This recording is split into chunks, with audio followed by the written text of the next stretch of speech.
Tonight, Equinor releases its first environmental plans for drilling in the Great Australian Bight, and Broken Hill drivers well behaved during a recent police blitz.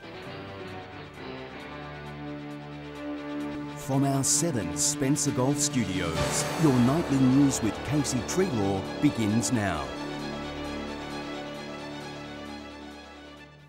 Good evening. International oil company Equinor says its draft plan shows it can drill safely in the Great Australian Bight. It comes as the company today released its first environmental plan to the industry regulator. It's the next step in making it a reality. Equinor's vision to start drilling in one of Australia's most pristine waters. Through our consultation, we committed to be open about our plans. And today we are sort of delivering on our promise. The European energy company today released its draft environmental plan. The 1,500-page document outlining the planned activity and the measures in place to avoid environmental impact. We can do this safely, drill exploration wells in similar environmental areas like the Great Australian Bight. The draft is the first environmental plan to be published before being submitted and assessed by the regulator.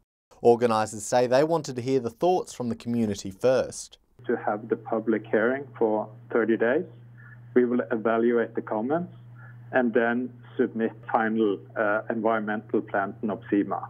With a planned location around 470 kilometres away from Port Lincoln, it could provide a huge economic boost to the region. If there's employment opportunities that will assist in the sustainability and the viability of our city, then we have to examine them very, very closely and make a determination. If approved, Equinor plans to start drilling in 2020.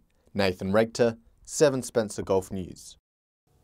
A report from the Australian Academy of Science has detailed the causes of recent fish kills in Menindee. A deadly combination of drought and over-extraction is to blame, with the report making several recommendations for the system.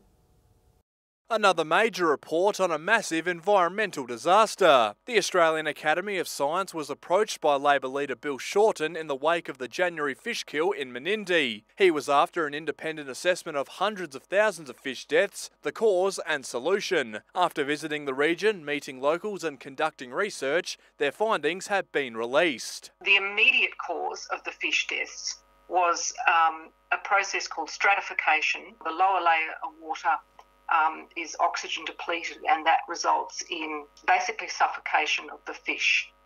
This was caused by sudden drops in temperature. The conditions have been linked to severe drought across the state, but also the excess upstream extraction of water for irrigation. The report lists 8 recommendations that Mr Shorten will review. They include taking urgent steps to increase water quality in the Darling River within 6 months, improving engagement with river-based communities including Indigenous peoples, and setting up an independent scientific panel to oversee the implementation of these recommendations. So the root cause of the fish kills is that there's not enough water in the Darling system. Patrick Ryankey, 7 Spencer Golf News. New documents have revealed the federal government is aware the nuclear waste facility controversy is causing mental health problems in Kimber. It's prompted calls for increased support services in the Kimber and Hawker communities. The site selection that's ignited passion on both sides of the divide.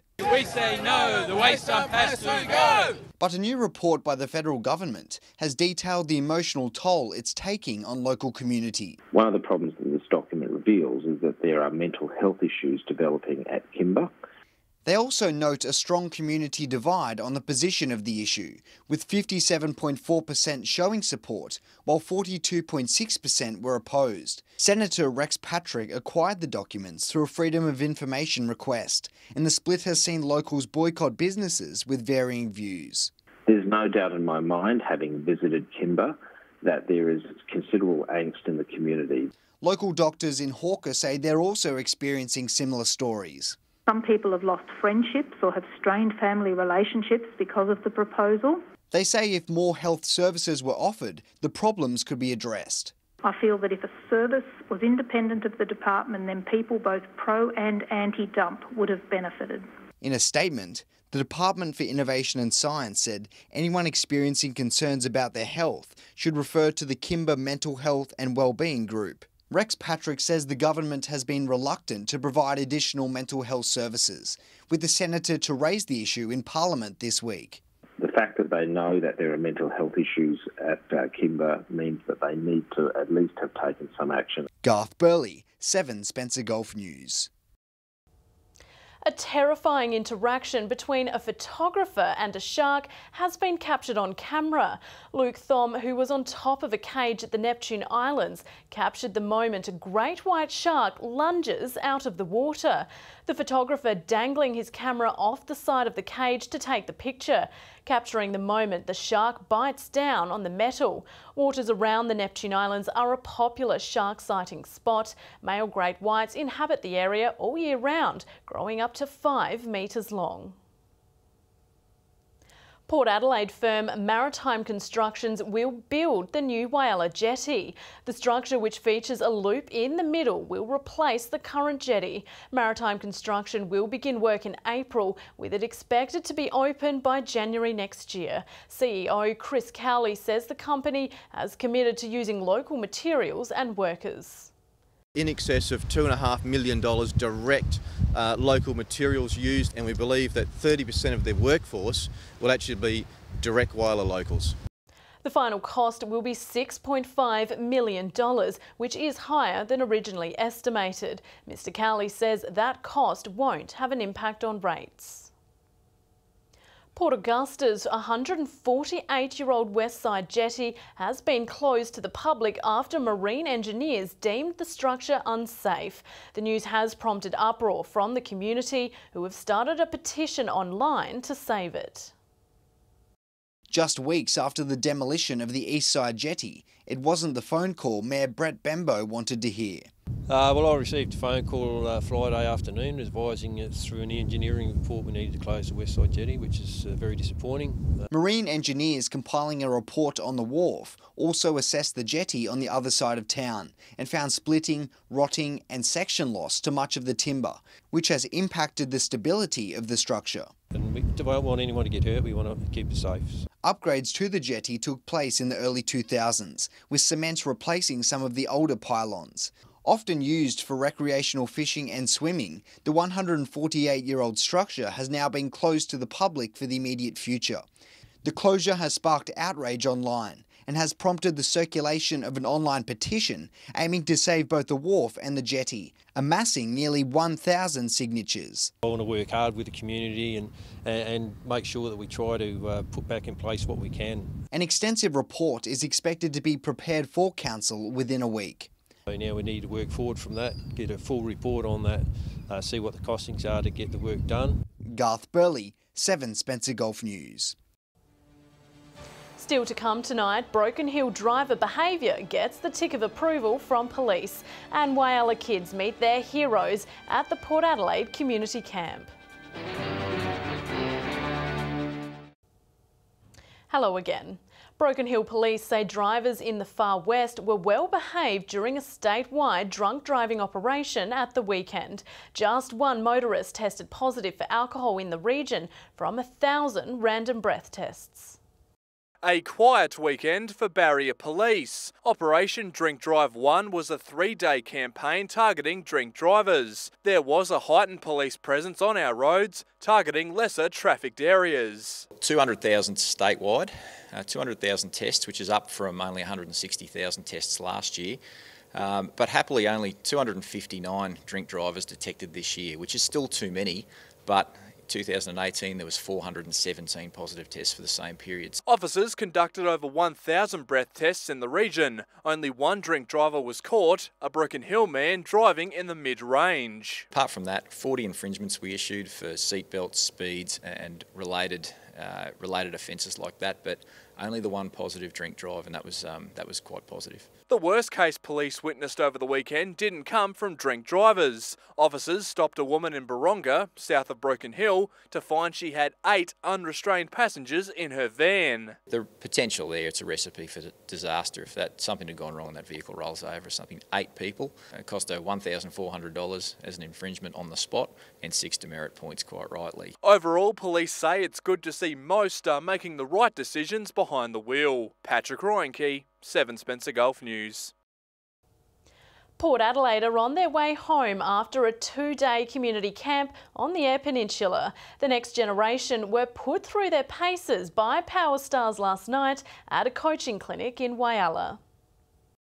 Bennett Oval was a sea of silver, teal and black as Port Adelaide hosted a coaching clinic at the home of Whyalla Footy. For the little ones, it was a chance to meet the big stars and learn a thing or two off them. Promote talent pathways to the football club and also, just be out in the community and support the community in general. The big names were all out and about running the clinic. Handballing, tackling and goal kicking were popular drills as the future stars of the game got involved. And once the final siren had sounded, the focus turned to collecting autographs and meeting their favourite players. That they're good and they pass it, then they share the ball around. What do you love so much about Port Adelaide?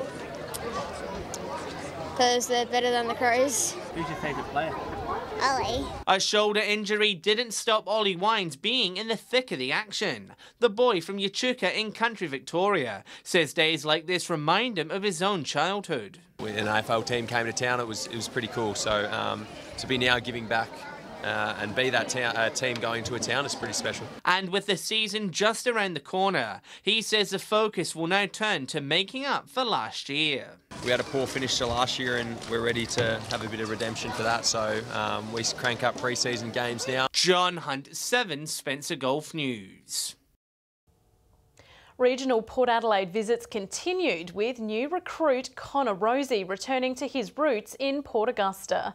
The 19-year-old and his Port Power teammates stopped by his old primary school at Stirling North to meet with students and even some old teachers. He says pre-season visits from AFL clubs were some of his best memories throughout his school years. Having someone that's come to this school, the kids will probably remember this experience, and yeah, it's good to give back to communities around this area. Rosie attended the school from kindergarten until Year 7 and has his name etched on the honour roll.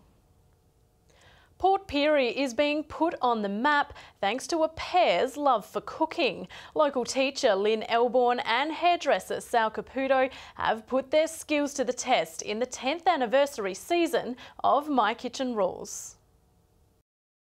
It's out of the kitchen and back to work for Lynn and Sal after 4 months filming My Kitchen Rules. For the Pirie Power duo, it's been a life-changing experience. I don't know about Lynn, but I was really nervous. I was excited, nervous, all these emotions going through you all at once. And the excitement isn't over yet. The pair are now rewatching their experience on TV, alongside their hometown and the nation. Everyone's very excited, yeah, the whole town's abuzz. Everyone's really excited to see someone they know on TV, of course. Lynn, a science teacher at St Mark's College, is easing her way back into the classroom. Her students couldn't be more happy with their teacher's newfound celebrity status. Even just this morning, I had this little boy who came up to me and he was a little bit worried that he saw me upset last night on the telly, and he gave me this big hug. It just brought a tear to my eye. The journey has been quite the learning experience for Lynn, both in cooking and on a personal level. I think for me it was really about just having a go,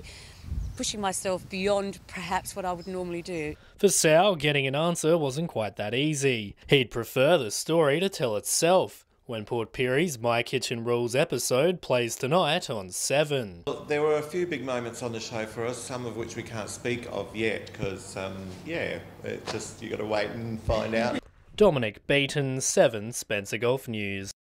Stay with us after the break. All the action from the State Athletics Championships in Port Lincoln, and Britt will join us with this week's weather forecast.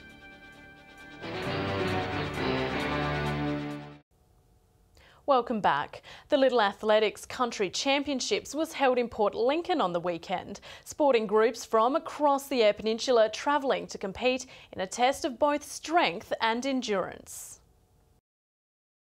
On your marks, get set. More than 100 little athletes from around the Eyre Peninsula competed in the annual EP Championship. 4 clubs travelled to Port Lincoln to see who can run the fastest, throw the furthest and jump the highest. Got my fingers crossed for Port Lincoln, but they're doing well. You know, no matter what happens, they're all having fun, so it's great.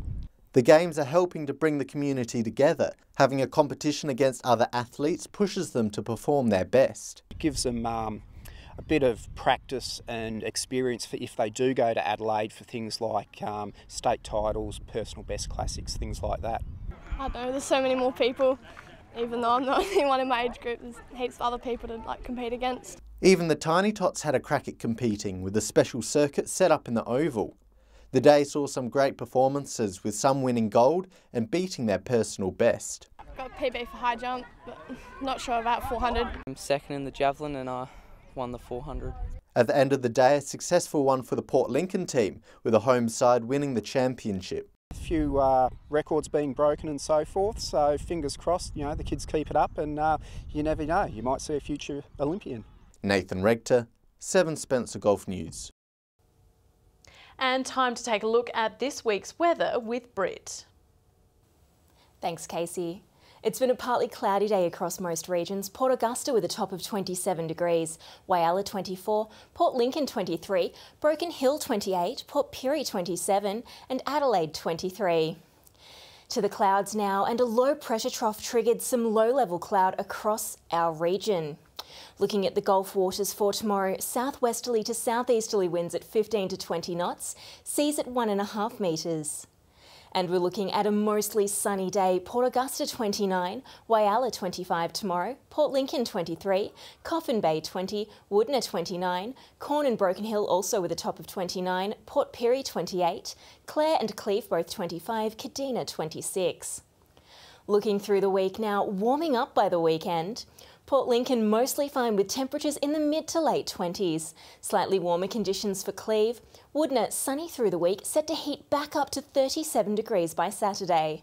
Whyalla fine tomorrow and sunny from Thursday. Port Augusta bright and sunny with temperatures back into the 30s. Kadina fine and partly cloudy, then warming up again for the weekend. Port Pirie sunny for the rest of the week. Clare with temperatures in the mid-20s rising by a few degrees on Saturday.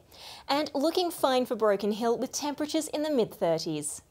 And that's all for Tuesday's weather, Casey. Back to you. Thanks for that, Britt. And that's the local news this Tuesday evening. Thanks for your company. I'll have updates later. Until then, enjoy your evening. Good night.